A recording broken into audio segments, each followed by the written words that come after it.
What up? What up? What up? It's your girl, Lady Erica from Onside Kicking It. I am your host, Lady Erica from Onside Kicking It. I am your talent, culture, and beat reporter for the Washington Commanders, where I talk about the talent of this team, I talk about the culture of this organization, and I talk about the leadership of this franchise. But today, the topic is the loudest thing about the Commanders is their silence. Everybody's talking. National media is talking, fans are talking, insiders are talking, content creators like myself are talking. Everybody wants to know what Washington Commanders is thinking about Mr. Brandon Ayuk. And honestly, I think that's the story. But we're going to get into it. But before we get into it, make sure you what? Kick that subscribe button, kick yourself down in them comments, and kick that like button. Show your love for your girl. Let's kick it.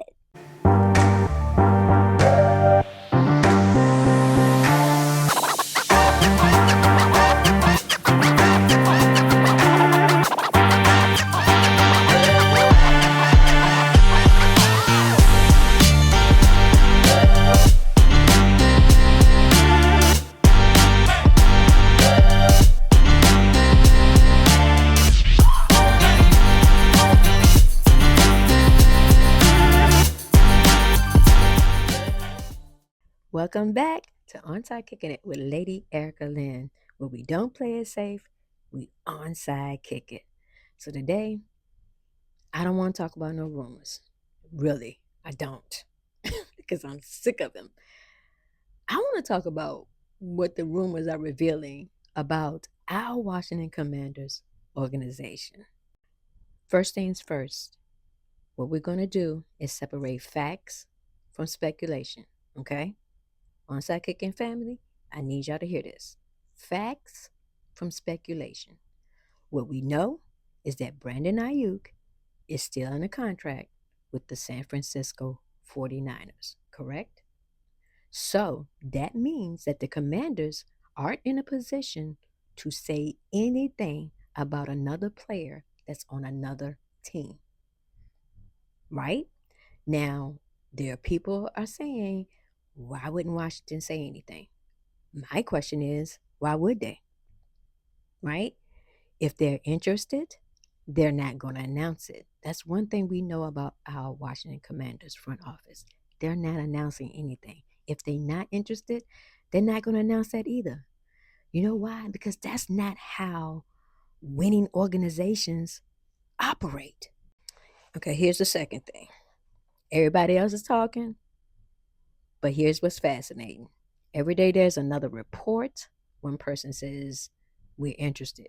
One person says, we're not interested. Another one says, we are totally out.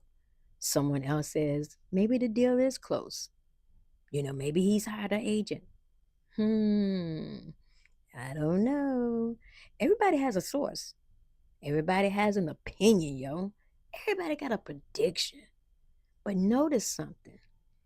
None of those voices are coming out of Ashburn, yo. None of them. But you notice this? The loudest voices in this conversation is coming from where? Outside of this building. Listen, I'm just here to keep it a buck. This is why I believe silence says everything.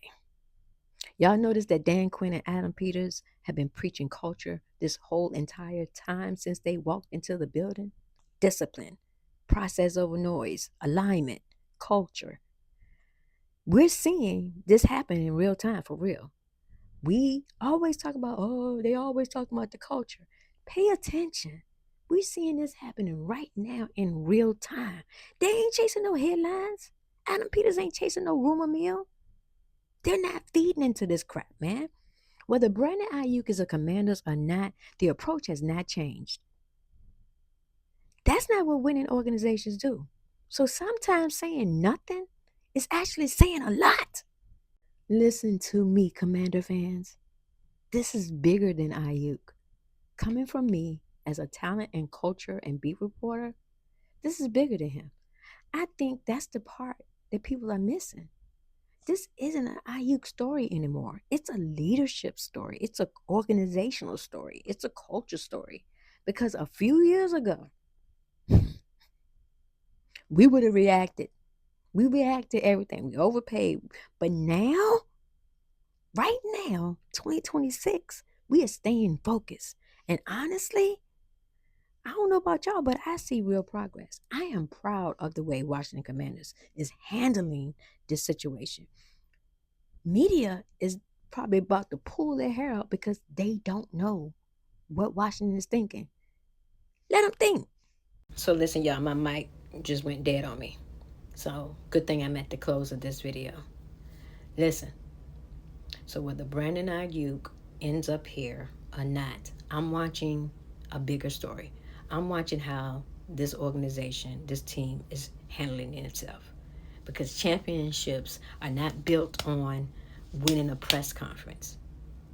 They're built on discipline and everything that happens behind closed doors. So sometimes the loudest thing an organization can say is nothing. You know, this has been something that has been on my mind since all this stuff started happening. And when I see stuff, I just think differently. And I always thought that this was strategy behind what Brandon Ayuk is doing. And then what people are saying. And I'm just like, this doesn't make sense to me. And so I'm curious of what y'all think. Is Washington simply silent because they can't comment on another player that's on another team? Or do you think it's a sign that the organization really has changed? Drop your thoughts and your comments below. Let's talk about it. Because I just wanted to bring something different. I wanted to put a spin on it. That's just who I am. I make you think another type of way instead of just going with the rumors and going with the gossip and what people think and these are coming from legitimate people, reporters who actually report. I'm just a content creator, so I see things a little differently. Listen, if you enjoyed this talent and culture report about Mr. Brandon Ayuk, well, it really wasn't about Brandon Ayuk. It's about how this organization is handling this situation. Hit the like button, subscribe. If you're new, as always, we don't play it safe. We onside kick it. Peace, y'all.